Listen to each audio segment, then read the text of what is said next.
podcast will fail. It's just a coincidence that you were talking about the Jack and Triumph show and I'm here. Thank you so much for having me on your podcast. Hey man, this is Kevin Smith, guy who makes all those unlistenable podcasts over at smodcast.com, and you're listening to the Two Strangers, One Podcast. This is podcasting. You're listening to Two Strangers, One Podcast. Subscribe to us on iTunes or on the Stitcher app for Android devices. Please visit twostrangersonepodcast.net. Now, here's Chris Cologne and Paul Pasquillo. Well, hello and welcome to Two Strangers, One Podcast. I'm Chris. I'm Paul. And Paul, I'd like to welcome all the brand new listeners to the podcast. This is take two. We wanted to make sure that everything happens well and good for all the brand new listeners. We don't want to give out a shitty product. But that being said, we're going to repeat everything we just said for the past 15 minutes. Start all over again. But that's what happens in the wonderful world of podcasting.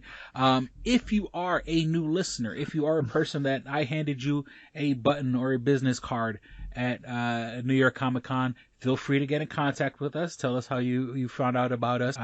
Once again, we are recording this just a few days before New York Comic Con. Gearing up. This is year number 5 for me, if I'm not mistaken. So a friend of the show, a gentleman, I had a friend of mine, or more of an acquaintance actually. I had him print up a shit ton of buttons that have the podcast logo on it. It says twostrangersonepodcast.net, which has been our website for the past couple of years. I'll tell you what happened to twostrangersonepodcast.com in a moment. He runs a site on Facebook. His site is tomaroundtheworld.com/King Weasel HTML, or you could just go on Facebook and look up King Weasel, like the animal, King Weasel Custom Buttons. Throwing him a promotion even though he didn't give us anything free. But no, had a whole bunch of buttons printed out specifically for to give out on at Comic-Con, because when you go to Comic-Con, people ask you, "Oh, do you have a business card or something like that?" And and I believe you've got business cards printed up. Oh, yes, I do. And so, for new listeners of the show, I'm Chris. He's Paul. We've been doing this. The podcast is about 7 years old. Paul's been here for a majority of that time. At one point, we literally were Two Strangers, One Podcast, along with the original co-host, Two Strangers, One Podcast. And and Chris has cheated on me a couple times. So. And I cheated on Paul a couple of times. But it is literally, two people who at one point never knew each other, started the podcast. After my original co-host decided to bow out, she didn't want anything to do with the show anymore, I ran into Paul at a local Rochester Comic-Con, which then we started talking, shooting the shit, going back and forth, and then, Paul jumped on the Two Strangers One Podcast bandwagon or whatever, which is weird because your other podcast is far more successful than this one, the Tsunami Faithful podcast. But this has been a passion of mine for the past 7 years, doing this, and of course, like the highlight of my year is going to New York Comic Con. It's so weird because it's like 6 months before Comic Con, you're already starting to get emails about gearing up, and then the 6 months after Comic Con, you still have pictures you haven't posted yet, you still have videos you haven't released yet. So there's a bunch of stuff like that. So Paul, you got cards printed up for me to give out at Comic-Con? I do. For your other baby? Oh yes. I'll be handing them out at another con too. So. Okay, so before that happens, I gotta go pick them up from your house, because we are recording this over Skype once again for the new listeners, because like Stan Lee once said, every comic is somebody's first comic, so we have to catch everybody up to where we are and what's going on. All right, so there is. Oh, okay. So part of this, it's just coincidentally by this time of year, it's time for me to renew the webpage. And for years, for the first couple of years of the podcast, I had twostrangersonepodcast.com. And then I had my head up my ass. I forgot to make the payments. I let it lapse, and then GoDaddy.com snatches it back up. And these scumbags, and that's the best way I could put it. About a year later, they'll say, "Oh yeah, you can have twostrangersonepodcast.com back. but you got to pay us. And I forgot if it was, I don't know if it was $600 or $900 or whatever. I mean, I guess if it was a business, like a business, that might be an investment, but I've been more than happy with twostrangersonePodcast.net for the past couple of years. I like net because it could be like an abbreviation of network, Two Strangers One Podcast network like broadcast, like a podcast. So it actually, I guess they, after a while they realized holding on to that domain, what do they call that? Squatting on a campaign, squatting on a campaign. That's not the word I'm looking for. Squatting on a domain name, which happens, sometimes like when someone's about to get famous, there'll be people who they'll buy a person's name and they're not famous yet. And then when that person gets famous, they're like, oh, if you want that website, you got to give me $1,000. But this one was legitimately done by GoDaddy, which is, it's just kind of a scumbag thing to do. But I do have twostrangersonePodcast.com back along with twostrangersonePodcast.net, but .net is like my baby. That's my little ugly baby that nobody else wanted. So, I think I'm going to keep predominantly saying twostrangersonePodcast.net, but we do have .com back, which is good because you don't want to lose, because some people, they forget about the .net and they put .com, and if they put in .com, they probably got some 404 error and oh, the fucking website's down. But let's keep the ball rolling. Okay, so with that being said, for new listeners of the show, we have a long-term, number one fan, number one hater. I don't know what you want to call him. He's been our most interactive fan, and of course, a big shout out to Chris Mounts, and a big shout out to Tommy Bort, and who else? Randall Begins, and they should all be listening to the Toonami Faithful podcast. I just want to put that to all the long term listeners and stuff like that, and all the regulars. Of course, a big shout out to. But I think our most interactive fan, who, when you listen to what he has to say, he doesn't act like a fan, because he enjoys insulting the shit out of me, Oscar. And it was weird because Oscar had disappeared for a little while, and we kind of brought him up, and then, magically he had not magically, he had disappeared for a little while, and I guess he made up for lost time by sending me not one, not two, but 3 separate emails. Let me see if I could get these in order. All right. So the first one I had gotten was after our last episode, but it was in regards to the episode before that. That was the last episode where I was going on 50 million tangents and rants, as I often do. And so it's just a quick, simple email from Oscar.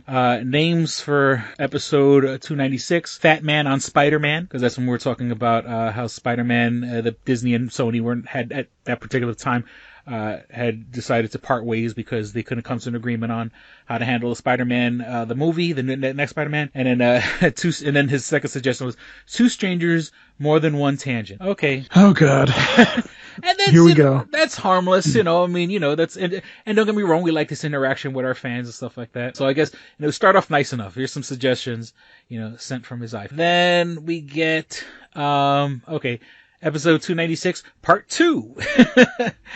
And he goes, okay, fact, he goes, two facts. Fact number 1, Trump will be reelected in 2020. Not anymore. I mean, I certainly hope he's wrong.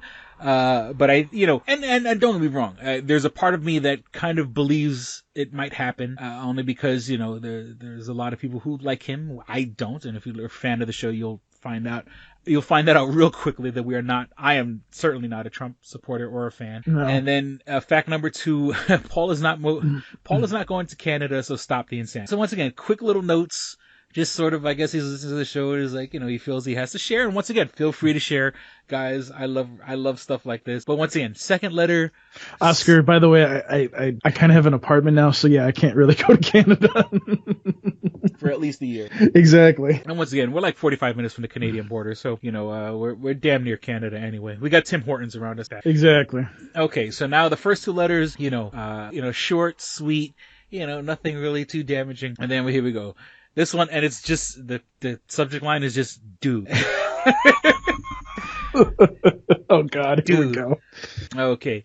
Chris, you are truly pathetic. I can't believe that you're admitting that you asked your boss for a pay advance to buy shit for your hobby. You do not make money from your podcast, or playing around at Comic-Con, making believe to be a reporter. Dude, you're pathetic.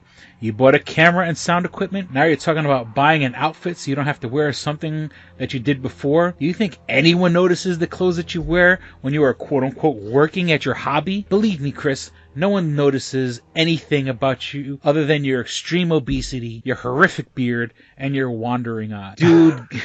Dude, get a grip. You should be working on your real job during Comic-Con other than playing a damn reporter. At least Paul generates some sort of types of benefits and perks, etc.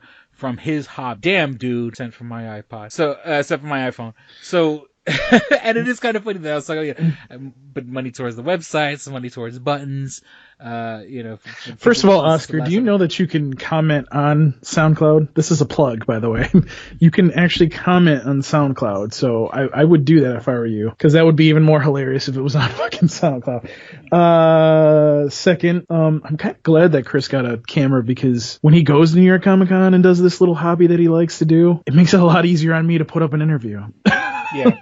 I hate to say it, but that's the truth. Well, I mean, the camera that I had before, I had the camera Ancient. the camera was top of the line like in 2002. So, Ancient. And don't be wrong, it's not a bad camera. It's just it's ancient, and and it's like it's not even like HD or anything like that. But and nowadays you could upscale video to HD in your editing program.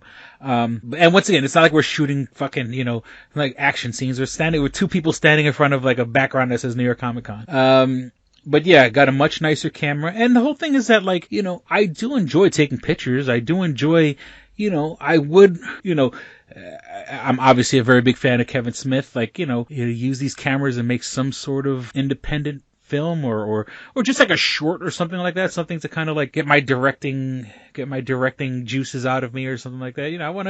I would like to write and direct a movie. So, getting a nicer camera, getting something where you can take cinematic shots, and I've been posting pictures on Facebook, pictures that I've been taking with the camera. It takes beautiful fucking photos. And once again, I'm taking it to Comic-Con where, you have giant fluorescent lights, and it's just two people standing in front of a static background.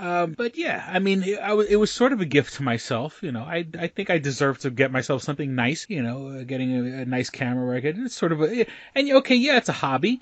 And look, I don't go on vacation. This is my vacation. Some people go and they blow all this fucking money going to Universal Studios or Disney World or something like that. Going to Comic-Con's my vacation. So if I take 2 days off from work and I spend a couple bucks, what people would spend on a hotel room down in whatever city, Florida, and that Disney World is in, I'm blowing on a fucking bullshit camera. and the recording equipment, and it's nice. The recorder I got, if I ever decide to if I really want, it's different because obviously, we do this podcast over Skype, but if we were ever to record in the same room again, this thing, you plug in 2 regular microphones in, and it's a full-on recorder, and it has built-in microphones. It's not the Zoom. The Zoom is like the industry standard one that all the big wigs have. I got one. It's called the Tascam 40X, and it's sort of it's the Pepsi to the Zoom's Coca-Cola. You know what I'm saying? It's not the best. It's second best. But dude, it's fucking nice, and I've been playing around with it. I have the 2 microphones and testing it out, playing with the options and stuff like that. It's a pretty nice, decent piece of equipment. So if we ever were to go somewhere, I don't have to break out the fucking laptop and start recording people. I could put all the thing looks like the Tascam recorder is like the size of like a walkie-talkie, and then you get 2 microphones and 2 microphone stands, or if you're in a position where you can have the people just hold the microphone and that's what my plan is. I have the recorder so we can have microphones for us to hold and for the person we're interviewing to hold. So I'm not reaching over somebody with my arm, exactly. Recording. And they have their own microphone. And then plus, the microphone that comes on the camera isn't the greatest microphone in the world. So that recorder will get better audio, and then you sync it up with the video taken by the camera, and you're good to go. So if we ever decide, if I ever decide to make the podcast a more portable thing, I don't have to worry about bringing my laptop with me, where I'm worried about where am I going to plug it in, where am I going to do this and this and that. This it runs on batteries if I want. I could hook it up to one of those external USB, like the thing you use to charge your phone, like when you're not around, the power packs. Yeah. So, if I wanted to, I could plug it to that if I run out of batteries, so, and it's a nice recorder. Let's just say what it is. Chris just wants to do more vlogs. It's fine. I want to do more vlogs, and that's another thing is just gearing up for Comic-Con. I've had vlogs that have been sitting on my computer for months because I keep forgetting to upload them. So you could go on YouTube and check out my Stranger vlogs. I just released episode 45. By the time we're recording this, I released episode 45 last night. I have episode 46 that I still have to edit and stuff like that. So yeah, of course I want to do vlogs.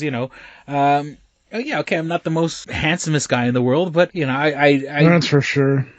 I like doing the Stranger vlogs, and there's programs you can use where you can turn your camera into a streaming device, I'd like to be like a YouTube personality. I'd like to be one of those people that, of course the podcast will always be my baby, but I want to do videos too. I want to diversify my, my portfolio. I think I have enough personality to do it. So, do like, gaming videos and streaming gaming videos or something like that, or I don't know. We'll figure it out. I've been doing this for 7 years, so why stop now? So that's a little love from Oscar. And once again, as we are gearing up for New York Comic Con. Wait. Is that what you call love? Look, it takes a special kind of energy to tell someone how much you hate them. I'd rather be hated than ignored. Ain't that the truth? I'd rather be hated than ignored. If you ignore me, then you really don't give a shit. If you take the time and energy to tell me how much you hate me, there's a connection there. That sounds like some... Like, I've been an abusive, I've been the fucking beaten one in fucking relationships and shit. He loves me, he hits me, but he loves me. Oh my God. I bet Chris would be like, abuse me. Anyways. I like the pain. All right, so speaking of pain, oh my God.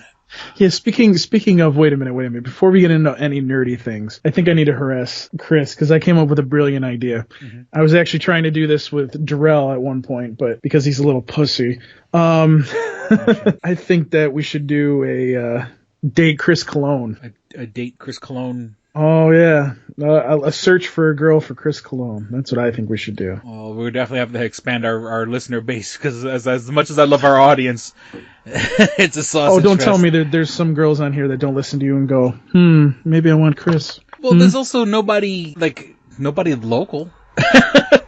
Our female listeners. You don't know that. I guarantee you there's some creepers that want your ass. If there are female listeners, once again, twostrangersonepodcast@gmail.com. No.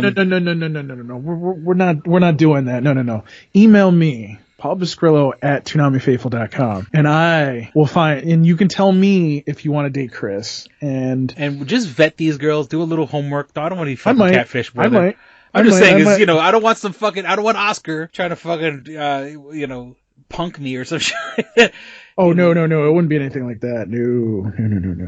The Jamie Kennedy experiment. You know what I'm saying? I don't want to get catfished. So if you're going to do something like that, and ladies, if you're going to write Paul, do me a favor, do 5 minutes of freaking investigation, before I meet a dude who's bigger than me. And hey, what's up? I'm Stacy. Oh, shit. Yep. No, that actually sounds like a good idea. I think I'm going to do that anyways. So, ladies, you heard the guy. If I handed you a button at New York Comic Con and you thought I was kind of cute, because most of those people come from New York City, there's people like us. Once again, New York City is my hometown. That's where I was born and raised, where I still have family. I would have a long-distance relationship with someone in New York City. Oh, God. Chris, you just went way too far with this already. Jesus Christ. Well, look, that's my end game. Look, as much as I've grown up in Rochester, not grown up, I grew up in New York City. Listen, Chris, I've lived in Rochester for the past 10 years, but, Chris. What? I'm trying to get you laid. Shut the fuck up. Let me work here, okay? Let me work. As Chico Bean would say, let me work here, okay? Let me work. Gotcha. Anyways. But, so I was...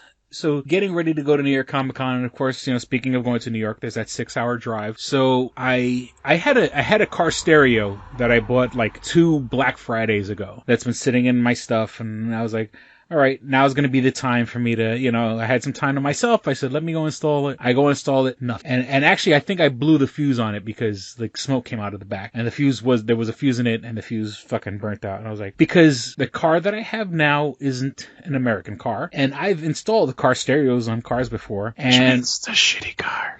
And I must have, the wires, the colors of the wire, and plus it's an old car. The wires weren't the traditional colors that I'm used to dealing with. They didn't match up the colors that were, and I went online, I could not even find the wiring diagram, because usually stuff like that you could, and now after the fact I learned that there are adapters that you can buy. I mean, they cost like $25, but where you can plug in one plug into the other. I maybe call me old school. I'm an old man. I'm 42. Where if you wanted a new stereo in your car, you cut the wires and you just added it to the new adapter or whatever. So that's what I did. So it was like this cheapy $20 Bluetooth radio. And I'm like, oh shit, I burnt this one out. And I got it from Walmart. So I must have got it cheaper on Black Friday. But then I go back to Walmart and I'm like, all right, I'll get a second one. I try to install the second one. The second one's not fucking working. But now this time the wires, I hooked. Wait. Let's go back for a minute. Uh-huh. You bought it from where? Walmart. That's your problem. Yeah.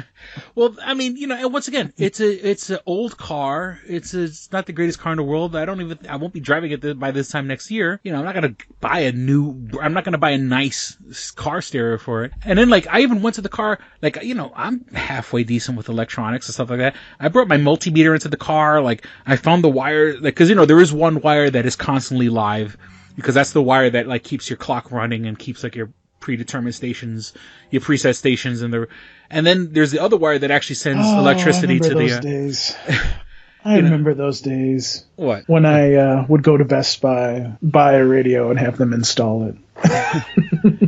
Well, yeah, I mean that's the whole thing. And so and I found the wire that that when you turn on the switch, the speakers, those are easy to figure out. But the second radio didn't fucking work. And luckily, as of tonight, I had to buy a third one, and I actually the original two were this company called Dual or some shit like that. And so I had no fucking luck with them. I bought a Pioneer one for $50 or $55, and I installed it tonight. Worked right out of the fucking box, So because I wanted it to have Bluetooth, because once again, this is an old car that I have.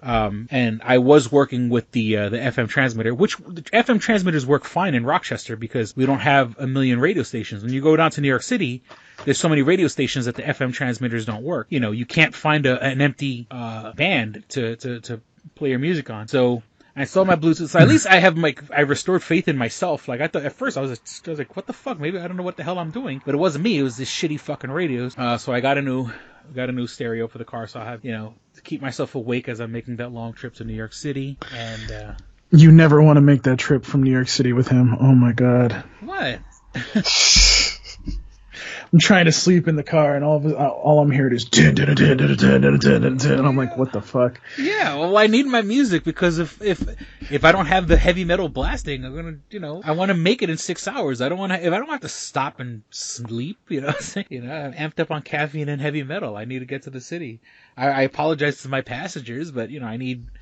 No, you don't. And it's against the law. You can't drive with headphones on. I think you can have one earbud in, but it's against the law to drive with headphones, which is weird because deaf people get their license all the time. So, because that happened to Jen. I think Jen was driving with her kid, and she had headphones on, and a cop pulled her over and gave her a ticket. And but once again, when you're in the car, when you're she was coming from Buffalo, and you're on the fucking highway in the middle of the night. There's no, what is there to pay attention to? What are you going to listen out for? Anything you're more worried about shit. Deer and shit jumping out of the fucking bushes than anything you could listen to. But, alright, so, let's see. Today, as we're recording this, it's almost a couple minutes to midnight, but as we're recording this, it is International Podcast Day. And I posted it on Facebook, and then once again, a fan, Chris Mount, said, today should be National Fapping Day.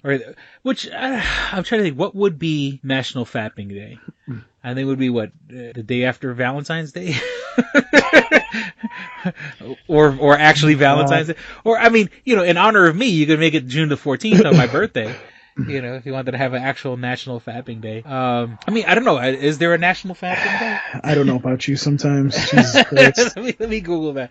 Because maybe it is, and I just didn't know it. And I thought. Listen, this is the reason people were doing a Date Chris Cologne, because Chris really needs to fucking get laid. Okay, and actually, according to it's UrbanDictionary.com, May 28th is National Fap Day. You should see what I'm doing right May now. May 28th. I'm shaking my fucking head at you right now. I Googled it real quick, and it's according to Urban Dictionary, May 28th is National Fapping Day. I mean, if once I die, you want to make National Fapping Day June 14th my birthday, I'll be more than happy with that. Throwing that out there. Sort of sad news, people who listen to the show know that I am a big fan of the band Metallica. Of all my tattoos, I think I have like 7 Metallica related tattoos. James Hetfield, the lead singer, went into rehab recently, and they had recorded recently in September. They had recorded. Remember years ago, back in I believe it was 1999, they recorded an album with the San Francisco Symphony. It was called S&M, Symphony and Metallica. So they were doing S&M Part 2 because once again, with this being it's the 20-year anniversary, they did a S&M 2, and I thought they were because they were going to do they're putting that performance out in theater, and I thought they were going to do it live, and it's happening later on in October when they're going to play it live. It's like a Fathom Events thing. But it turns out I did a little homework. They actually recorded it back in September, so I'm pretty sure the Fathom Events thing is still going on. But it just goes to show all the money and all the fame and all the millions of fans or whatever just can't fucking fill that hole in some people where drugs and alcohol and life on the road is fucking rough, and every night's a party. When you're in a band like Metallica, people want to hang out with you. They want to do drugs with you. They want to drink with you and stuff like that. Stuff like that's usually a social thing. And then unfortunately, there are people who, they don't know when the party stops and goes out. So, and of course, yes, I know there are real people out there who aren't millionaires who struggle with addiction every day. But I feel bad because I'm a big fan of James Hetfield, and it really bugs me that he's back in rehab. But at least he's in rehab and he's getting the help that he needs. Once again, and we won't get deep into this, but like I said, we are not fans of Donald Trump. And the Oscars letter saying Trump will win 2020. Well, they have officially started impeachment on Donald Trump for the whistleblower saying that Donald Trump was on the line with the head of the Ukraine and asked if they could dig up dirt on Joe Biden. And it's so weird because remember when Donald Trump said that thing where he was acting like he was being sarcastic, if they could find the emails from Hillary, Russia, if you're listening, and now he's doing that on the fucking line, which, it never occurred to me that when the president makes a phone call, there's other people listening on the phone call. And of course that makes sense because, there's a bunch of agencies and stuff like that. And of course those lines would probably be monitored and stuff like that. He's the fucking president. He's talking, and I'm pretty sure there's archivists and, and with all these fucking, but then again, the guy says, he says shit, on Twitter, crazy shit on Twitter. So how's that any different from him talking to a leader from another country? And I'm sorry, I won't make this into a political thing. But yeah, what happened to? We're not going to do political. I told Paul we're not going to make it political. But for him to tell the leader of the Ukraine, and let's be honest here, Ukraine is just Russia light. Ukraine is the Canada to Russia's United States. You know what I'm saying? It's pretty much the same fucking place. All right. Let me get my 2 cents in here quickly, Mister. I'm not going to do any politics. Yeah, I was like, let's not do too much politics this episode. So I've come up with 2 theories. Either A, Donald Trump's really that stupid, or B, he's trying to get fired. No, I'm sorry. Let me take that back. So the first theory, in all seriousness, the first theory is that he really thinks that Biden is the biggest threat to him. So that's why he's trying to get dirt on him. Mm-hmm. He's been trying to get dirt on him since he got elected. It's really weird. And Biden wasn't even in the picture until April this year. So it's I get that you were scared of Biden, but it's going to be really funny, Chris, because here's the thing. Even if Biden, say, doesn't get the nomination, if Biden ends up being one of the reasons why he gets impeached, I'm good. I'm good. I'm honestly I'm good because anything except Donald Trump will be better. Now, I know people have problems with Pence. I get it. But at this point, dude, at least Pence isn't a moron. That's all I got to say about that. But so it's either A, he really thinks that Biden's going to beat him in a race. And I think he would, honestly. I think he would take back a lot of states that Trump won. And, or number 2, he just wants to get fired. I think he wants to get fired, dude, at this point. I think this is just him pushing the envelope. And my theory all along has always been that he's doing this because, number one, he thinks it's a TV show. But number two, I also think deep down somewhere, and this could be the real theory, is that he's just trying to expose what a president could do with the power that they have. Maybe he got in over his head. He thought it was going to be figurehead, that too. Let everyone else do the job for him. He just, delegates responsibility. And then no, he wanted to be able to be that guy that, not only leads, but is controversial. And he found out he couldn't do it, so he lashed out. Mm-hmm. And now he's in really deep shit. And I mean, when the Senate Majority Leader says if a case from the House, if a case of impeachment comes from the House to the Senate, we will take it up. That tells you something. Oh yeah. So that's a clear message right straight across Trump's bow. Like, dude, you fucked up. I'm not going to be a part of this shit. And I love these. It's funny because you look at the polls and then you look at how some of these news anchors on Fox, and these are all from Fox. Whenever you see a poll from Fox News and you see these anchors go after these other Republicans that are trying to defend Trump, mm-hmm. and then they're like, no, we're asking you a question. Answer my question. And they can't answer the question. I'm just sitting there going, holy shit, Fox News is fucking actually digging in on these guys. Like, that tells you that Trump fucked up, Chris. Yeah. He fucked up bad. But I don't want to go too far into it. I just wanted to make sure that, Mr. New Politics. Yeah, I was like, let's not do politics for the episode. And then, okay, so my next story is slightly political, but not really. And it was just, I watched the new Jeff Dunham special on Netflix. And, so, and the whole thing is that, like, so far, of the things we do have planned for Comic-Con, Netflix has, we have a couple things lined up with Netflix, interview-wise. And, but this is not, I love Netflix. I watch it every day. But the new Jeff Dunham special, obviously Jeff Dunham has a huge, in the Venn diagram of, people who like Jeff Dunham and people who like Donald Trump, those damn near overlap each other. So he has one character that is like, the puppet is the, Jeff Dunham has, the jalapeno on a stick, and he has the purple monkey thing, and and he has the dead terrorist, which is the skeleton. Shut up, I shall kill you. Which the Trump supporters love that shit. And so he had a new puppet for the special as a guy who is Donald Trump's, like a person in the office that's sort of like a helper in the office. I forgot exactly what the word advisor. That's like an advisor in the office. And then he goes, so that the puppet goes, Donald Trump is the best president America ever had. And the fucking crowd goes nuts. And, people seriously cheering this shit. And then, of course, then he twists into a joke and he goes, well, where'd you hear that? And he goes, that's exactly what Donald Trump told me to say or something. So, I mean, they made it into a joke, but for him, for the puppet to say that and for that kind of fucking pop from the audience, for that kind of shit, And then he gets to the part, this is the same guy who has the Jose the jalapeno pepper on a steak. That guy. And now what kills me is that years and years and years ago, and I'm talking about the mid '90s. I remember Jeff Dunham, and I remember he had that. There was a time where a couple of friends of mine, like we had seen that on a stick thing, and for whatever reason, when you're a teenager, like when you get into those fucking like heavy duty laughing fits, like you're laughing for like 20 minutes straight or whatever. And a lot of it had to do with the jalapeno on a stick or whatever. Of course, 20 years ago it was a different age and different time. And we weren't laughing. And the guys that we were all laughing, it was my best friend who was Puerto Rican and our third friend who was Dominican. So it wasn't like we were laughing at like a racial thing. The on a stick is funny. But in today's climate, as things change, in this room full of Trump supporters, some would say that that character is offensive to Mexicans. And so he goes, and he's like, and he kind of brings it up. He goes, in this climate, I don't know if I should bring out Jose the jalapeno pepper on a stick. And so then, the fucking purple monkey character goes, let's take a vote. Who doesn't want to see Jose the jalapeno pepper? And nobody and he goes, who wants to see it? And the fucking place goes nuts. So of course a room full of Trump supporters wants to see this, offensively stereotypical version of it. And once again, I don't think it's Jeff Dunham. He's not like he's not doing it to be hurtful or anything like that. But it's so funny. And then it's so funny that they use the word vote. let's take a vote to bring out, because Donald Trump didn't win the fucking popular vote. And then for them to bring out the jalapeno pepper on a stick, which is something that I love and has a special place in my heart.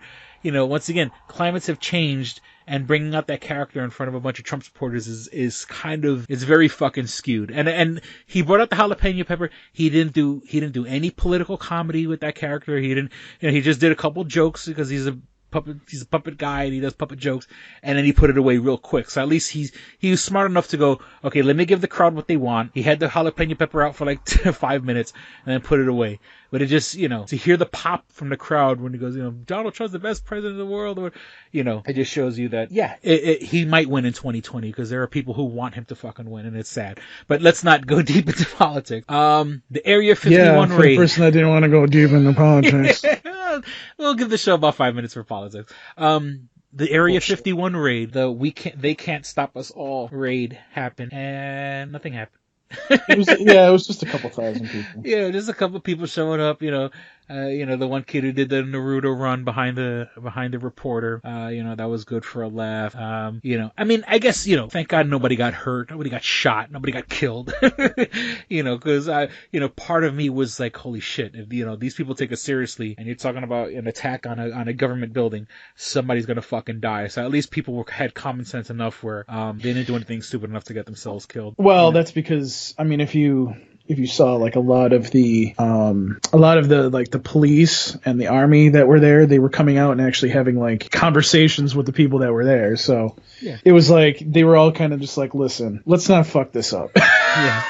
Let's not have some kind of fucking shit show here, okay? Just let's just do this the right way, okay? And besides, we already moved the aliens.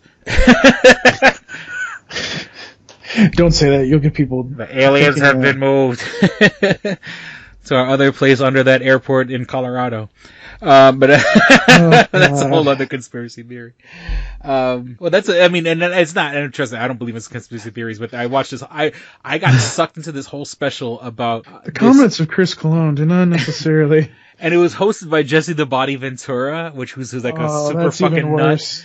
And it was about this airport in Colorado where there's like, allegedly there's this whole complex under the airport. Now, of course, it's Colorado. It's like the Mile High, isn't Denver called like the Mile High City or some shit like that? And allegedly, it goes like, why is this airport so high? Because it's in a fucking city that's a mile above fucking sea level, whatever. But the conspiracy is that there's a big complex under the airport because if the fucking, nuclear war starts, the alien invasion, whatever, that's where all the world leaders are going to go. Like, and they're going to get to that airport, and that's, under that airport is like the complex where, the people that are going to repopulate the earth, the Ark.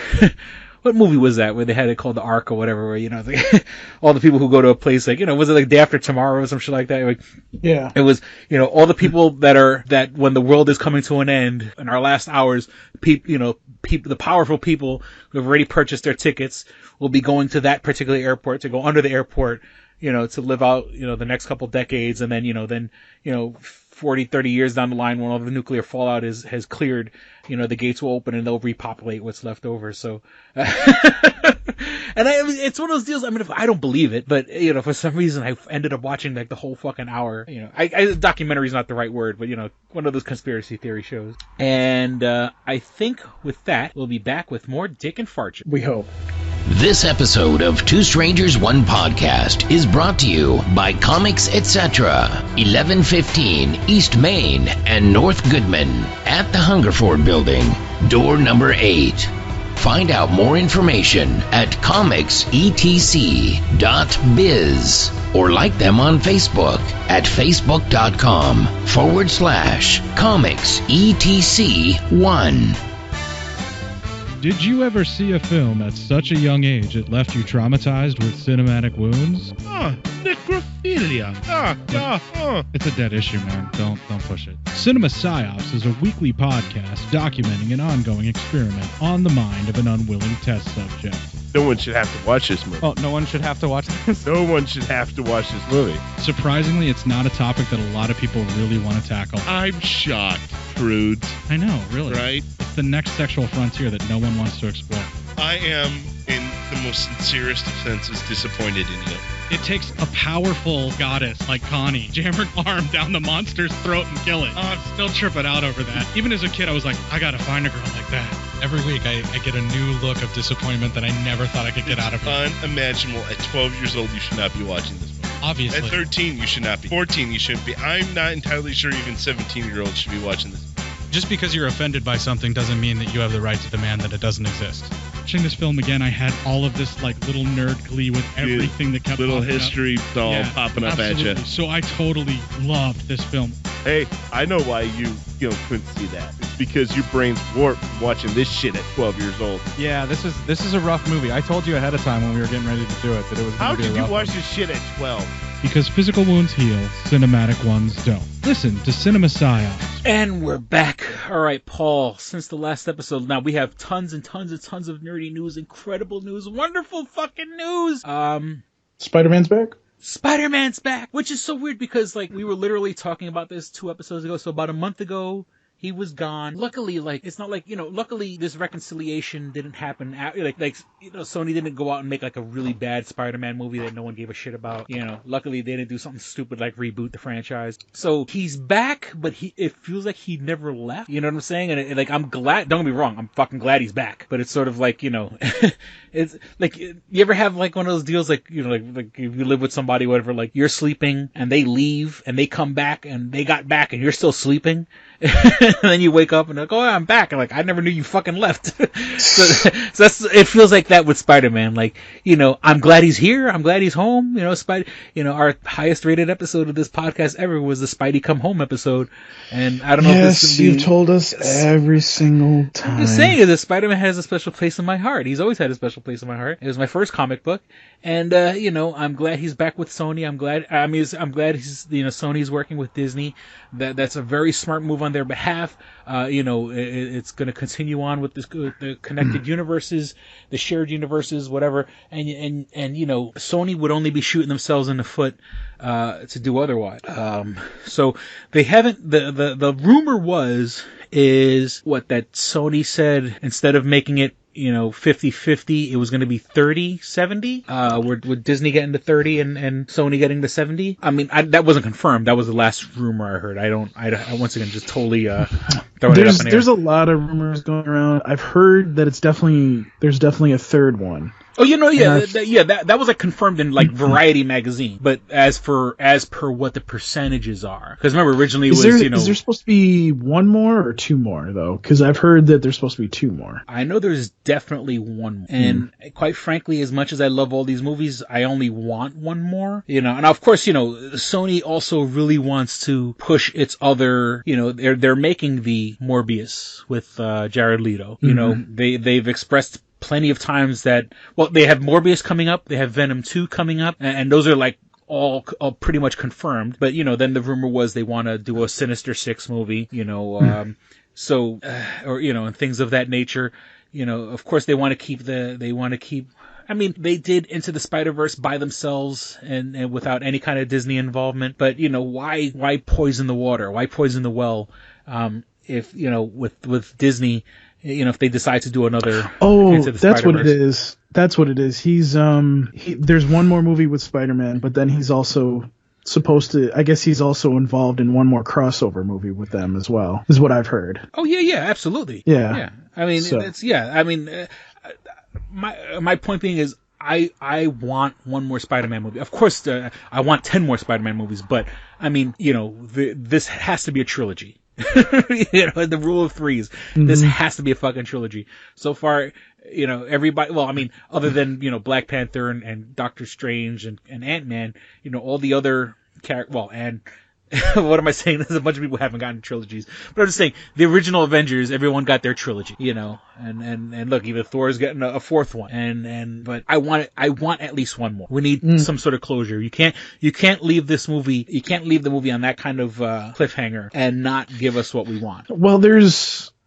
a fan rumor, and I take it with a grain of sand, but they kind of said that the one thing they want to try to do is possibly use Daredevil as his lawyer, like maybe have him as the lawyer, like defending him and everything, which I think would be awesome if they could use. But I think Netflix still has, and that'll get to another story we have in a minute. But I think Netflix still has that iron grip on its characters. Like, those characters can't be anywhere else but on Netflix for at least another 2 years or something like that. You know, and then, I mean, don't get me wrong. I mean, I'm pretty sure if you cut Netflix a fat check, but you know, those characters belong to Netflix for at least the next, and once again, I'm just throwing a number out there. I want to say 2 years or so, but it's going to be a while, and I don't think we're going to wait for a Spider-Man movie for, you know, now that can help us lead into the next story. Disney, I mean, now of course the Netflix contract is something that happened before, and I guess they still have to honor it, but, Disney has pretty much got all its TV shows back, and that includes like Runaways on ABC or whatever the fuck, I forgot the name of the Freeform. Yes. Yeah, the Freeform and Cloak and Dagger, and there's a couple other shows on there's one on Hulu, and so but I think what that's saying is that, once again, and is, you know, we just have to wait out the fucking Netflix contract, that, you know, once Netflix no longer has those characters, or can no longer legally claim those characters anymore, you know, we might see Charlie what was his name? Charlie Dunham? I forgot, the guy who played Daredevil. You know, he can, you know, come back. We can see Jessica Jones, we can see Luke Cage, we can see Iron Fist, we can see the Punisher in proper Marvel movies, you know. Yep. And so, or other shows, or, you know, I don't know if they're going to reboot those. Reboot's not the word. I don't think they're going to continue those shows, because that might have something to do with Netflix. But, you know, I'd be more than happy to have, you know, the same way like you can't have the Hulk will never have his own movie. But I'll be more than happy. You want to have a movie with Luke Cage and Daredevil in like most of the movie, but, you know, they're not the main stars, but they're tagging along with fucking, or like, you know, bring them to Disney Plus, where you have like Luke Cage and Daredevil hanging out with fucking, you know, Winter Soldier and Falcon. You know what I'm saying? That shit, take my money. You know, so I'm all for that. I'm just waiting for them to do the whole Spider-Verse thing in the next Spider-Man. I really, really hope they do that, because I think that would just be awesome, honestly. And especially if they're going to set up Doctor Strange, where he breaks the multiverse kind of thing. Yeah. Like, I feel like that's gonna make things so awesome. I mean, having Tobey Maguire, oh god, I'm having a nerdgasm as we speak. Like, seriously though, like, that would make so much sense in a storyline, because, you know, Peter's like, oh, I'm down on my shit and whatever, and then he comes in and he's just like, dude, you think your life is bad? This shit happened to me. I was walking down the fucking looking like a douchebag. So. Gotcha. So, okay, and then, so Marvel's getting its shows back, Spider-Man's coming back, and then Disney, you know, once again, Disney owning all these properties, and, you know, I mean, of course, you know, it's like, people are like, oh, Chris, you're a shill. Fine, I'm a shill. As long as these people keep putting out good shit. Disney has decided to give Kevin Feige, the architect of the Marvel Cinematic Universe, they're giving him a Star Wars movie. And now, when I say they're giving him a Star Wars movie, I think this is one of those deals where I think they want to give him a movie and then see where it goes from there. Yeah, and, I was... You know, saying like, no, like, you know, with the anticipation of, look, you know, here's your chance. If you do this right, you'll do the next 10 years of Star Wars movies, you know, and hopefully the magic that you captured with the Marvel Cinematic Universe, you can recapture with Star Wars, because, you know, they seem to have like really dropped the ball with the Star Wars movies. I mean, you know, and and my big beef, you know, I've said it once, I said, you know, I fucking hated The Last Jedi. I actually liked Solo, and I think Solo suffered because of the backlash from The Last Jedi. That's why Solo didn't get the love that it deserved. I still think that, dude, like, we could spend a half an hour talking about it, but basically, I don't think it had anything to do with that more than it had. The dude bros not liking Rey being in charge, you know, then, you know, they feel like it's a forced, you know, here's a girl, she has powers, and she's a Mary Sue and all that shit. You know, there was a backlash from the first one, not to mention that it felt very much like a reboot. Which, you know, for some people that's a good thing, because like, oh, that's what I fell in love with the first time. Why can't I fall in love with the second time? But then there's also like, you know, there's people like, you know, if you're going to continue the story, continue the goddamn story and give us something new and fresh, you know. And then the backlash went so far where then they gave Rian Johnson a movie going, okay, people want something fresh, let's give them something so fresh they're not going to fucking recognize it. You know, because yes, he gave us a movie that, you know, didn't follow expectations, but he gave us a movie that didn't feel like a Star Wars movie. Mm-hmm. You know, J.J. Abrams is going to do what he can to right the ship with episode 9, and I have faith in J.J. Abrams. But giving fucking Kevin Feige a Star Wars movie, and once again, I think this is one of those deals where, if it does well, I think, here you go, here's the next 20 fucking Star Wars movies. And, and do like what they did with the Marvel Universe. Give different directors, different, you could have a heist movie in the Star Wars universe. That's what Solo was. Solo was a heist movie. You could have, for the lack of a better term, a horror movie, or something that's a little more spiritual, or a straight up comedy. You can have all these different movies that all kind of exist in the same universe, but Kevin Feige's steering the ship. He's making sure all these pieces play well with each other. And what's it? I just want to see the universe advance. I'm sick and tired of movies that, this takes place between, the prequel trilogy and the original trilogy. This takes place between, episode 2 and episode 3. And this takes place, after 3, but before 2. It's like, I want to see a future of the universe. I want to see where these characters are going. As much as, I think, the rumor is right now the guys who did Game of Thrones are going to do Knights of the Old Republic. And I know there's fans for Knights of the Old Republic. I played the games and I understand that. But, I'm tired of fucking prequels. Let's continue on this fucking universe. Let's see where the future brings us. There's plenty of places you can go. You got a million characters. Not everyone has to be related to Luke Skywalker. And you can give us wonderful, beautiful characters that exist in the same fucking universe. So, and I think Kevin Feige is going to give that to us. He's going to give us, they haven't said what he's going to, I don't think he's going to, I think what he's going to do is going to take place after episode 9, which I'd love to see where he takes it, and it doesn't have to be with Rey. It doesn't have to be with Kylo Ren. Of course, Kylo Ren will probably be involved, since he's still like the main bad guy, or maybe he flips and he turns good, but at least, obviously Kevin Feige gave us 10 plus good years of good Marvel movies, a couple not so great ones in the middle here and there, but for the lack of a better term, I heard that fart, Paul. Giving Kevin Feige the reins to this $1 billion fucking juggernaut is the smart thing to do. He's a Star Wars fan. I think, people showed up, they had pictures of him wearing Star Wars shirts way before, like when they're doing like Iron Man, the first Iron Man, he's walking around in a Star Wars shirt, and that was before, Marvel didn't even belong to Disney yet. You know what I'm saying?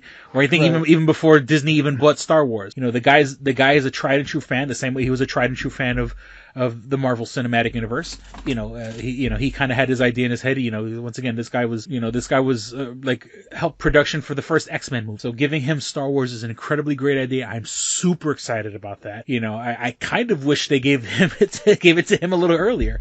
I kind of wish they had given it to him before The Last Jedi.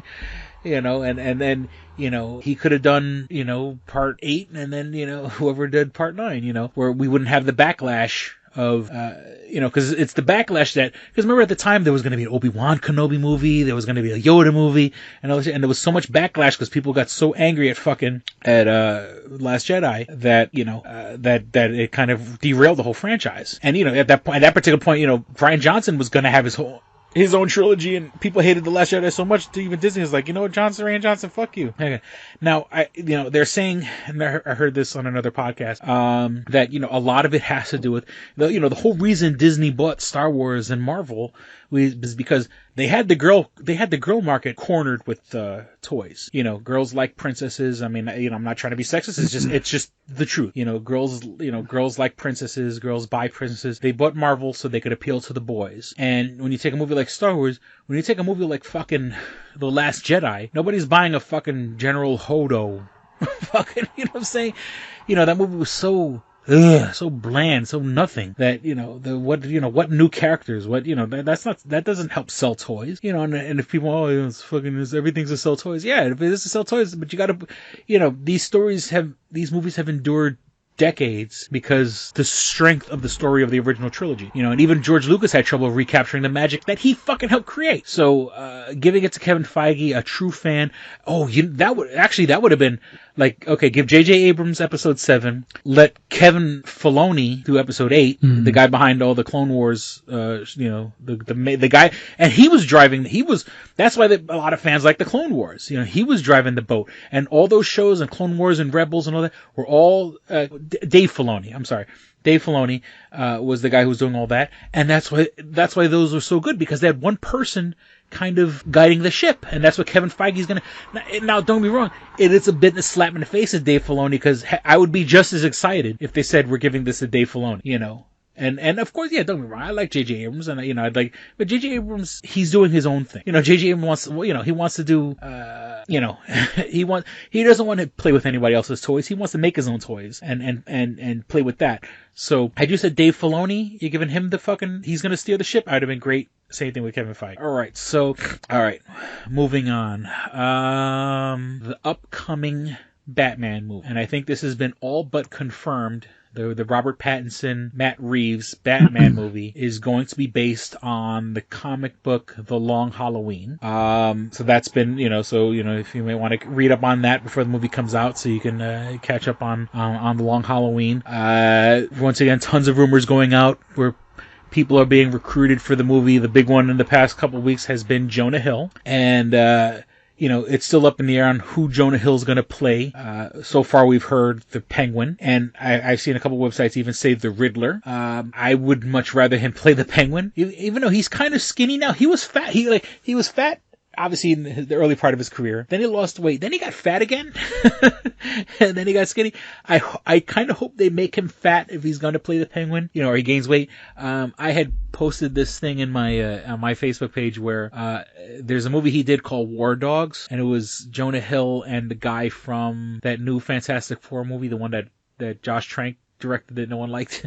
It was a movie called War Dogs, and there's a scene where, like, he's like in the hood, and, you know, I don't know if he's trying to buy weed or something like that, and like these hoodlum guys start fucking with him, because he just looks like a fat white guy in like a button-down shirt and dress pants, and he goes into like the trunk of his car, and he just pulls out this fucking semi-automatic fucking rifle and just starts shooting it in the sky, and all these gangsters start fucking running, and it's like, you know, Jonah Hill acting gangster for, you know, for those, you know, minute and a half in the movie that it happened. It shows that he can play a guy that at one point was probably bullied, but then now he's sticking up for himself for the fuck. I mean, he's overcompensating, obviously, but you know, I kind of see that with the Penguin. You know, I kind of see the guy that, you know, he's actually very vulnerable, but, you know, when pushed to the point, you know, he will be fucking very dangerous. So I kind of, you know, if he plays the Penguin, I hope they fatten him up again, or I mean.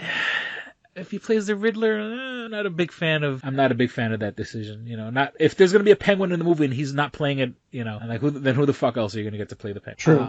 Okay. In the Flash, Arrow, Legends of Tomorrow, Black Lightning universe, they you know they're still talking about the crossover. I'm going to talk about this one. They said Brandon Routh is going to be continuing the same Superman, even though he looks like, because they released a picture. Yeah. Of him with the gray, you know, with the gray temples and sort of the black, the black S or whatever. If I'm not, I mean, I could be misremembering the black S, but with the gray temples and stuff like that, which looks like the Kingdom Come Superman. I think this is a continuation of his Superman Returns Superman, which is in and of itself a continuation of Superman 2, the Christopher Reeves one. So this is, for all intents and purposes, that Superman. It's that 1977 or 1980, you know, whatever years those came out.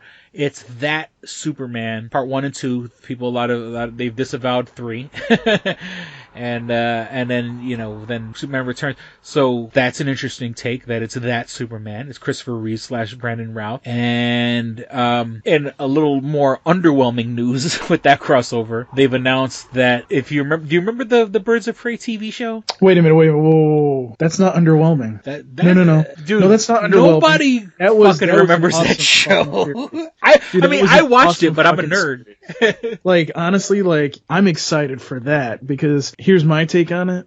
You could have her, like, it makes more sense if maybe Bruce Wayne, because if you remember in that TV series, the Huntress, Huntress, basically Batman retired and went away. But it was the kid of Batman and Catwoman, right? Or am I misremembering it? Yep. Yeah. So when she sees Kevin Conroy, no, I think they've pretty much like come together, and he's just like there to, you know, kind of guide her, like how how like Batman Beyond was kind of. Oh yeah, no, but I'm making a joke there.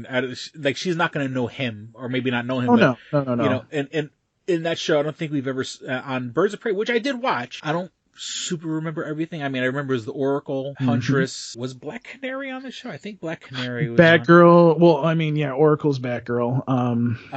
And then I think they kind of had was a Black Harley. Canary. They technically had a Harley Quinn on that show, but like I think she was like in one episode for like 2 seconds, and they didn't like But I'm just saying she wasn't a main. My point being is that Harley wasn't a main character, but they're bringing the Huntress from that show, which is.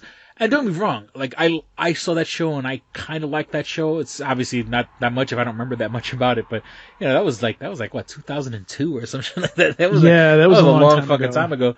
So yeah, I mean there's that, and then there's the bigger news, which is the 2 main characters from Smallville are back. So Tom Welling and Erica Durance. Yes. So they'll be part of it. He's going to be playing Superman, apparently. I think. I don't. Yeah. He's either going to be Clark Kent or he's going to be Superman or whatever. They're still trying to figure that out, or they just won't tell us. Yeah. Because she's Lana Lang from Smallville, right? Yeah, she's not Lois Lane. That's Lana Lang. Right. And then, what's his name won't come back as Lex Luthor because they basically didn't give him a script. Michael Rosenbaum. Yeah. So, and I can understand. I can understand why he wouldn't want to come back if they're not going to pay him. So, and then there's actually a rumor that Justin Hartley, who played Green Arrow on the Smallville series, he's actually come out and said that if they as long as it's worth it, he would definitely come back, and I think that would be awesome. Just like to see he's doing anything else. No, he's on This Is Us. Series. That's right. Dude, yeah. that's doing some fucking good ratings. That's man. right. No, I'm say an he's asshole. not doing anything. I'm an asshole. Yeah. People love that fucking show. Yeah. Yeah. So I mean, I would love to see that. I think that would be awesome. So I'm hoping they bring more people in, but like whatever they can do, I don't care.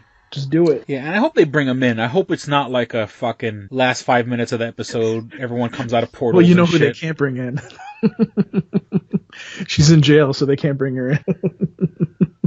The one that played, what was her character in Smallville? The blonde. Yeah. Chloe. Yeah, they can't bring Chloe in. So, and then they had Supergirl in Smallville too. So I wonder if they could bring her in too, because there is a Supergirl, so that would be interesting. Yeah. I mean, they still have time because we're like, this is the end of September, so we got I believe October, November. They're filming in December, if I'm not mistaken. I think they're filming now, actually. Or it's going to be released in December. Yeah. So, I mean, we still have time, and, I'm pretty sure. But once again, I hope they're involved with the episode. I hope, everybody. I don't want it to be a fucking Avengers Assemble, fucking last 5 minutes, all these people pop out of portals, we see them for 3 seconds, then we see a bunch of CG characters fighting, and that's it. I want these characters involved. I want them intertwined with and of course, they're going to be all over the other episodes. It's going to be a crossover event where, you'll have to watch The Flash, you have to watch Supergirl, you have to watch Legends of Tomorrow. There is a rumor, and this is definitely just a rumor at this point, but there was a rumor that, and Batwoman too, that basically that, and this isn't confirmed yet, but they may end up bringing in Titans into that too. So we'll have to see if that happens as well. And did you see the thing I shared on Facebook with the Teen Titans? No. What did you share? There is I don't know what it's involved with, but they had taken the scene from the end of Avengers Endgame. Yeah. With the Teen Titans, it's Teen Titans Go, and they open up all these portals, and it's different versions of the Teen Titans, including the original Teen Titans, and different versions of the Teen Titans from, different, they've had episodes, or there was one episode where they look all like gritty, like, where it's supposed to be like, the gritty reboot versions. There's an episode where they're all like pretty.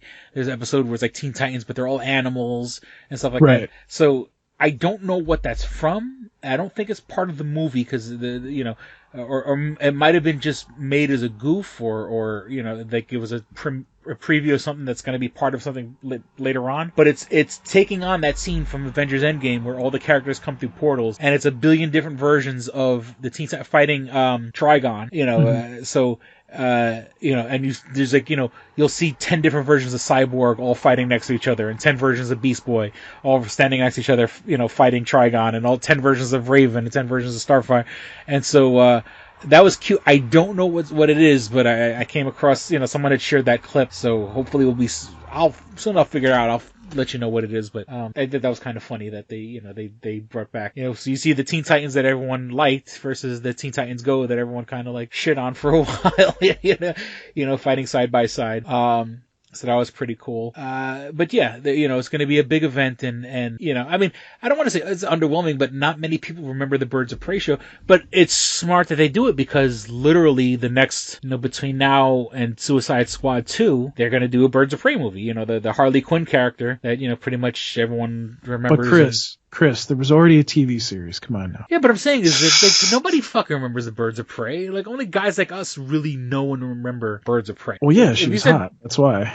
Well, no, but I'm saying is that, like, if you go to a casual person, they don't know what the fuck Birds of Prey is. Oh no. And then and now that DC is they're continuing Harley Quinn in a Birds of Prey movie, it's kind of smart that they kind of go back and show the Birds of Prey TV show, and like, okay, remember these guys? These are the people that kind of did it first, So that's pretty cool. Okay, a few more things. The Joker movie is coming out this weekend. I'll be at Comic-Con when it happens. I don't think I'm going to have the energy or the time to go see it in the theater, so I'm not going to see it. But I'm still opposed to it. You're opposed to it? I'm still opposed to this Joker movie. I was opposed to it from day fucking one. With Joaquin Phoenix playing the Joker, and I don't like the idea of a Joker origin movie. This is its own kind of weird standalone thing, which I guess it's smart, to have, so you don't have to be weighed down by a bunch of continuity. So I saw a review. It's getting tons of great reviews. That doesn't mean that I'm against that. That doesn't mean I have to be for it.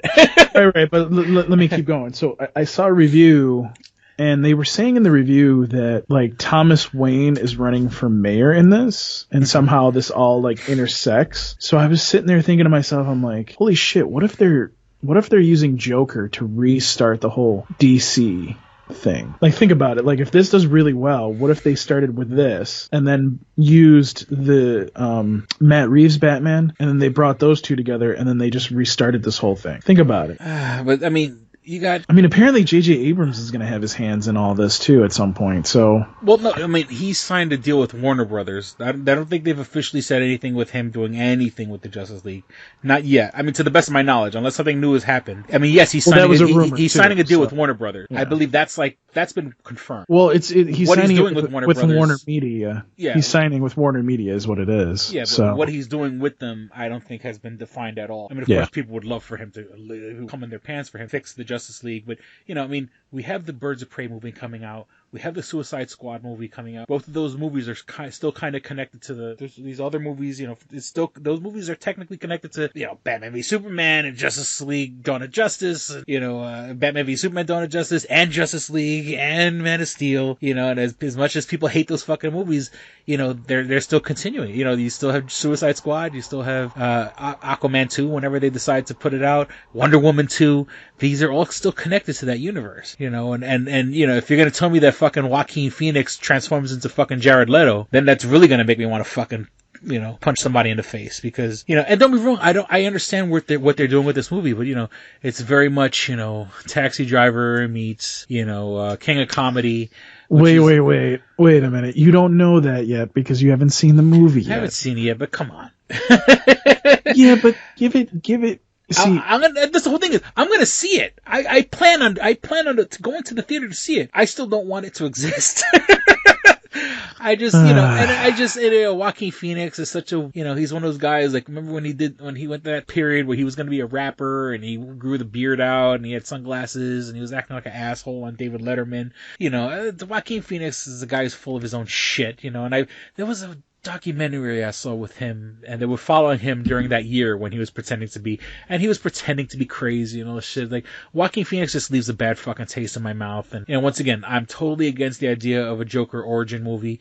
I mean, this is loosely based on the One Bad Day, which I believe Alan Moore wrote, or whatever, where the Joker's, is a guy, and he gets in debt with the mafia, and his wife is pregnant, and they take his wife hostage, and they kill her, and, and it's like, it shows that, like, one guy, if he pushed a regular, normal guy to the point of insanity, he could become the fucking world's biggest, craziest mastermind or whatever. And it's, it's kind of taking that, but I mean, if you're not going to do a One Bad Day movie, then, do it right or don't do it at all, and it's in the same way fucking, Batman v Superman was sort of like, the Dark Knight Returns, it's sort of like, they had Batman in a big armored suit fighting Superman, it was the Dark Knight Returns comic book, but, sort of like, once again, do it right or don't do it at all. And, so, I mean, people are going to love it and all this other shit, until we have another fucking mass shooting and someone's dressed up like the Joker. Like, remember that guy that shot up fucking when the Dark Knight Rises came out? The guy with the fucking red hair, and he went to the theater and he started shooting people. Don't remind me, because we've already increased our security for this next weekend, so. Yeah, it's like, like some asshole is going to see this movie and go, oh, here's a guy that society rejected, and he's the hero because he ends up killing a lot of people, or, he inspires other people to start killing people to, to show the, and it's like, and it's like, something bad's gonna fucking happen because of this stupid fucking movie, and I mean, I don't want it to happen, and I pray for everyone's safety, I hope for everyone's safety, but, it's putting the wrong ideas in the wrong fucking heads, especially in this fucking day and age, with all the school shootings and shit like that going on. We don't need to show people a movie where a guy who's beaten up by society gets his revenge. Fuck that bullshit. Alright, so enough on that. Another thing that's starting this week that I'm not going to have any time or energy to watch or be involved with at all, WWE Smackdown is coming back to network TV. Mm-hmm. And I think there's two things that prompted this to happen. The one obvious one, I think a lot of people, and I haven't followed wrestling in a while, and mostly because they took it off of network TV. I think this is a response to All Elite Wrestling, becoming a regular thing on basic cable. Which is Wednesday. Which is Wednesdays, but I wonder how successful is that WWE app? Like, I think maybe they kind of put all their eggs in one basket with that. It does well. It does well enough to where it warrants people, because here's the thing, like, so if you think about it, if you're a huge WWE fan, all you're paying is $10 a month, and you're seeing a pay-per-view. Whereas, if you remember back in the day, you were paying, what, $30-$40 for some fucking pay-per-views? Yeah, I remember when it was $50. Because my friends and I, we'd all chip in $10 and stuff like that, and see the pay-per-views and stuff like that. I mean, I just, it was very stupid for them to take it off of network TV. Or maybe not stupid, but they're smart for bringing it back to network TV. You gotta make, and of course, like, and the same thing with All Elite Wrestling, whatever channel it's going to be on or whatever, at least it's on basic cable where people can see it, to put it on an app, and then you have to subscribe to the app, and like the whole thing is like, if I'm paying $10 a month for WWE, and I'm not watching it all the time, I'm going to feel bad. $10 a month, that's a couple bucks away from Netflix, and Netflix gives me a billion different shows. Why am I going to watch just wrestling? And I like wrestling, but I can't see myself spending $120 a year watching wrestling. Nah. I mean, and once again, I paid for the pay-per-views because I was with my friends and it was a social thing. It was more social than me actually giving a fuck, to see the same three guys. It was, and mind you, this was the era where, and I love wrestling, but, they do the same, they get stuck in the same fucking loops where, every night the headliners were Stone Cold, Triple H, The Rock, Undertaker, and and whoever else. It was like 4 or 5 guys that headlined every fucking night, and it was some combination. It was The Rock versus Stone Cold versus Undertaker versus Stone Cold, Undertaker versus Triple H versus Stone Cold. It was like whenever they have people that are big and get big, they don't give that person a rest. They fucking headline every fucking night, and they drill those characters into your head until you fucking can't stand them anymore. And I'm pretty sure they still do it. I mean, I still see Triple H headlining nights and stuff like that. And Triple H, I know he's got to be a little past his prime. Even the Undertaker is like totally fucking retired. We see the Undertaker maybe once a year, wrestling and stuff like that. And these new guys, I could give two shits about. I don't care about. Okay, I kind of like. I mean, not that I like them, but I get like why people like New Day, those guys, or I get how guys kind of like Sasha Banks. Yeah. You know what I'm saying? Like they're colorful and they're characters, but like, fucking, I don't know, Kevin Owens? What the fuck? What the fuck is a Kevin Owens? It's just a big, not a big guy, not muscular guy, but Rusev, that's just his gimmick as he's a big guy. He's a big, scary fucking guy. You know what I'm saying? So, I don't know. I mean, maybe I'll start watching it now that it's back to network TV and they'll get my dollars again. But, for them to like take it totally off the app, I mean, to get rid of everything and put everything on an app, it's kind of, they're shooting themselves in the foot. So whoever's idea was to bring it back to network TV is a genius because, you still have to have, you got to have that entry level shit for the entry level people. I'm not going to pay $10 a month. I don't pay $10 a month now for Netflix. And I watch Netflix every day. We know. So, I mean, that being said, it is smart that they're coming back and they'll get my attention now because I'll watch it when I have time to watch. Sid Haig, mostly known to people from Devil's Rejects and House of a Thousand Corpses. I mean, yes, he was in a billion other horror movies and scary movies and exploitation 70s movies. But, let's be honest with you. He didn't really become a household name until he was in, Devil's Rejects and House of a Thousand Corpses, directed by Rob Zombie. Passed away at the age of 80 recently. And what's crazy is that they just released the movie 3 from Hell, which was a sequel to Devil's Rejects. But it's weird, like, Saban, like the people behind like fucking Power Rangers, because Saban, like, they released the movie, but it wasn't like it wasn't like around the country. Weird. Like 3 from Hell was only at a couple theaters, and there was nowhere around Rochester. I think the closest place was fucking Albany, and yes, I'll drive 6 hours to go to Comic-Con. I'm not driving 6 hours to see a fucking movie. And of course, people are like, give it 2 months and it'll be on fucking Netflix. It'll be on a streaming site. Yeah, but I mean, I would have supported it had you go down to the theater. And it's the whole thing is like, and another Saban movie that's coming out in about 2 weeks now is going to be Kevin Smith's movie, which I got the Fathom Events. Of course you did. Yeah, but I'm saying is that it's weird. Like Saban is like they're putting out movies, but they're not giving it like the big money treatment. Like I mean, Power Rangers had a regular release as if it was any other movie. Why is 3 from Hell got such a limited release? Why is fucking Jay and Silent Bob reboot? It's a Fathoms Event thing, and then like. They're doing a deal where like Kevin Smith will come to the town and they'll give the movie, like they'll have a night showing where like, they're giving it where it's a show, but you're paying like $50, but you're getting like the movie plus like them doing like a 2-hour talk out. So like 4 hours worth of entertainment, and then like you could see the movie in that city, like the weekend after they appear at that city. So if you can't make it to the $50 show, you could go see it like at a regular theater. Maybe I'm misunderstanding the rules, but it's, stuff like that. It's like, why just put these fucking movies out? You know what I'm saying? Right. Is it that detrimental to making money that they can't? And it's not like these are some bullshit movies that people don't know or care about. I mean, Rob Zombie fans are Rob Zombie fans, and I guess you could say, yeah, well, those people are going to go the first night anyway, But like, there's a movie I want to see, but once again, I'm not going to drive 6 hours. How is it? Why is it? What, Syracuse wasn't good enough? Buffalo wasn't good enough? I would have driven to either one. I would have driven an hour to go see that movie, but I'm not going to drive 6 hours to see it. And once again, I'll just give it 2 months and I'll see it when it comes out on on Netflix or on Blu-ray or whatever. But rest in peace to Sid Haig, Captain Spaulding, the evil clown, And I guess the last bit of news, and once again, more Kevin Smith news, because I'm a Kevin Smith fan.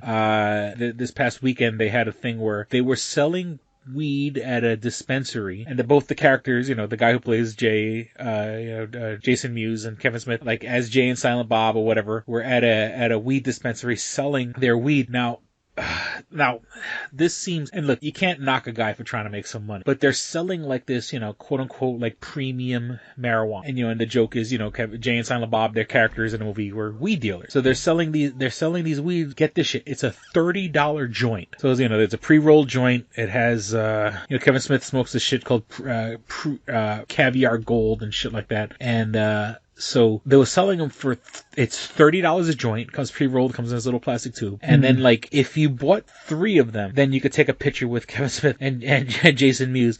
And it's like, and it's so weird because if you just see Kevin Smith in the street, or, you know, you go to any event that he, you know, like right now he's about to start touring his movie, like, you could just go to one of those things and afterwards he'll take a picture with you, you know, but to spend $90 for 3 joints, you know, okay, I'm pretty sure it's really good weed, but shit. But then I guess it's the experience and stuff like that, but it seemed a bit of a rip off in my opinion for the fans to. It seems like you have an audience. Yeah, charging them $90 for fucking three joint, you know. And no, I mean you have an audience in the background. I can hear it. Oh, I think that's my neighbors. The weather's still nice, so people still. Once again, you live in the hood. People hang out on the steps and stuff like that. So it happened. And that's it. I'm done with my. I'm all out of notes. Unless there's anything you want to talk about. Oh, thank God. Continue. Oh no. So yeah, I guess you don't have anything to talk about. So once again, welcome to all the brand new listeners, and I'm going to give you the rundown. Thank you for following us and listening to us. You can find us. You can visit, as I mentioned earlier, it's the same website that's on the button that I gave you, www.twostrangersonepodcast.net, where you can find everything show related.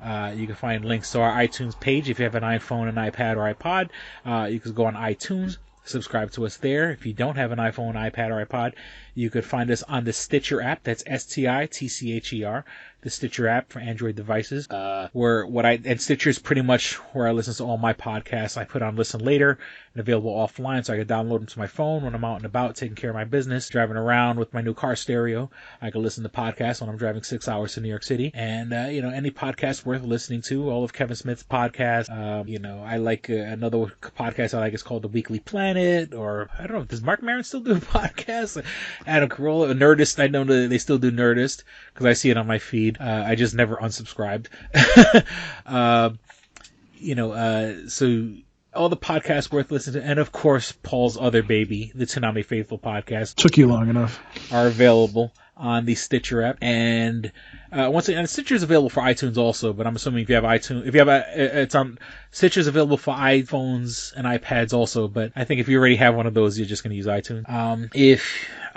Or you can go and visit our main hosting site, the place where took the money out of my account without letting me know about 2 weeks ago and left me fucking overdrawn $20. And luckily a friend of mine owed me money, so he paid me back, and I was able to have like $4 in my account that I made last till payday. But our hosting site is SoundCloud. So you can go right to the source where we upload and download it from there. I know there's SoundCloud apps. I make all the episodes available for download. But I still don't think on Android you could download them, but you can go to the website, just go to SoundCloud, search for Two Strangers One Podcast, and you can find us there. You can download us that, if you don't want to stick to a specific site. If you want to follow us, you can follow us on Facebook, facebook.com/Two Strangers One Podcast. We want your money. We need your money.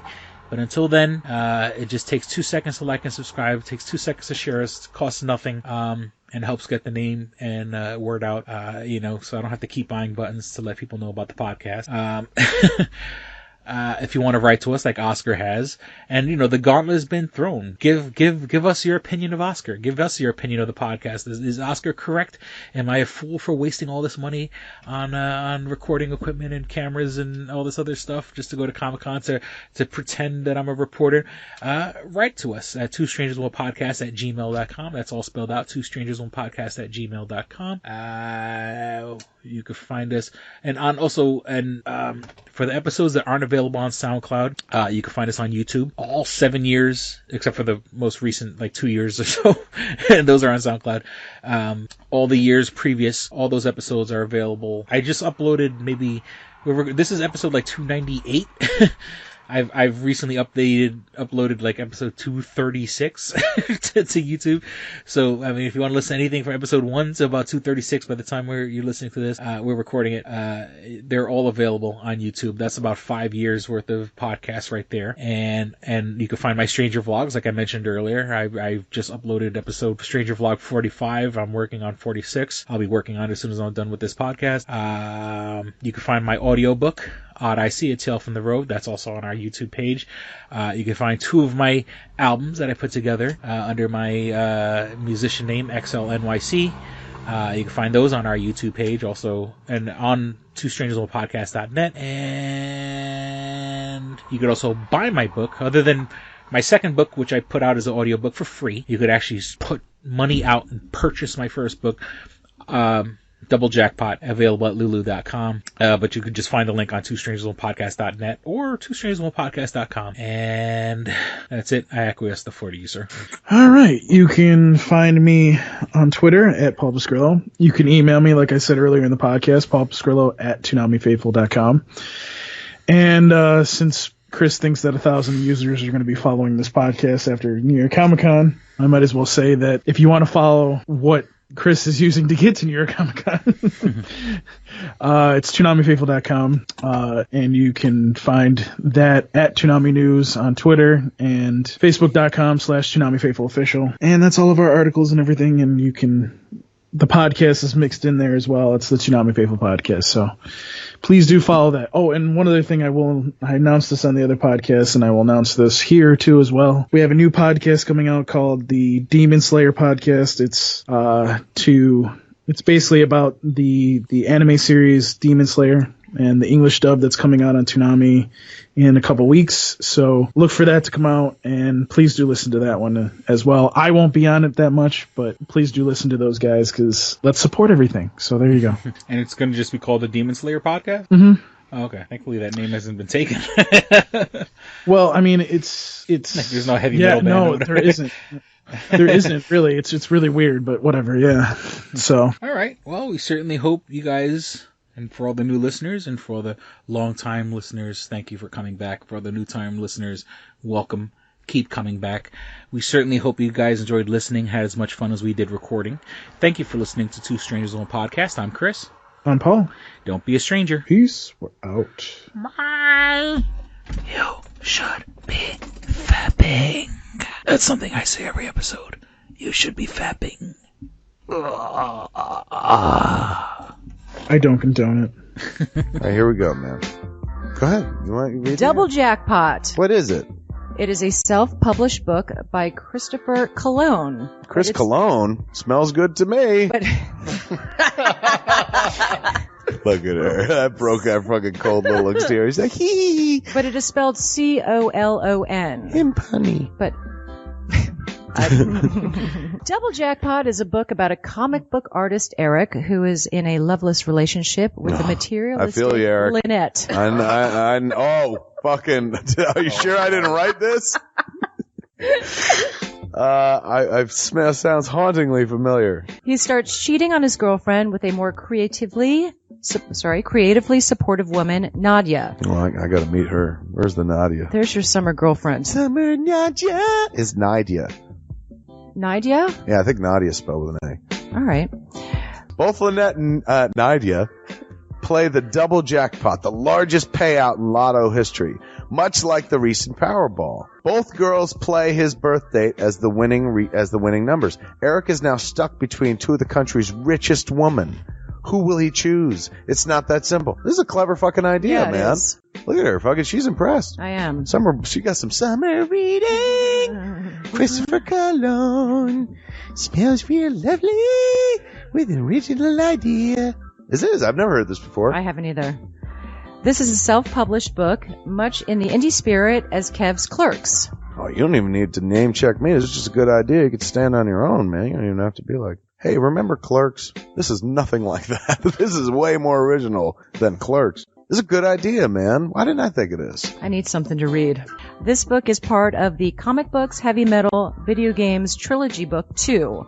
Odd I See, A Tale from the Road, coming soon. Right on, man. It's part of a trilogy. This is the first part. Way to write, man. He's seeking a literary agent.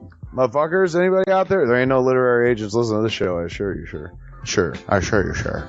But somebody know a literary agent? Hook a motherfucker up! Chris Cologne come up with an original idea. I should tell Raskin. That's a good fucking idea, to be honest with you. That's a fucking rom-com right there. Megan, get Raskin on the phone. Isn't it possible to get Raskin on the phone? No? Yeah. I want to run it past him, man. And if it happens, I get a taste, Chris Cologne. I get a whiff, if you will. The book could also be ordered on www.lsm.com. LULU.com. That's Lulu.com. I understand that. I just wanted to spell it out. Normally one says it, that spells it. Still, Lulu.com. What is that? Do you know what it is? I don't know. All right. The book could also be ordered on www.lulu.com. Search for Double Jackpot Christopher Cologne. A paperback version of the book is $15, and a PDF file is only $5. $5 is Yeah. insanely inexpensive. 15's not even that bad for a paperback version. No. This is $1 million idea right here. Like a movie about a dude who fucking is stuck between two chicks, both of who play his birthday and win the lottery. Come on! I can see that trailer. Chris Cologne is on to something. Nobody else can smell it but me. I'll read it. Thank you. I'm going to make that smelly joke. I know. You're trying to get me to laugh again. It worked once. Double Jackpot is a self-published book by Chris Cologne, man. It's the first book in his comic books, heavy metal, video games trilogy. Book 2, Odd I See, A Tale from the Road, should be coming out soon. Get all the information at Chris Cologne, like a motherfucker. I will his totally book, read this. Double Jackpot. I'm serious. I'm going to recommend that to fucking Raskin. How is that not a movie?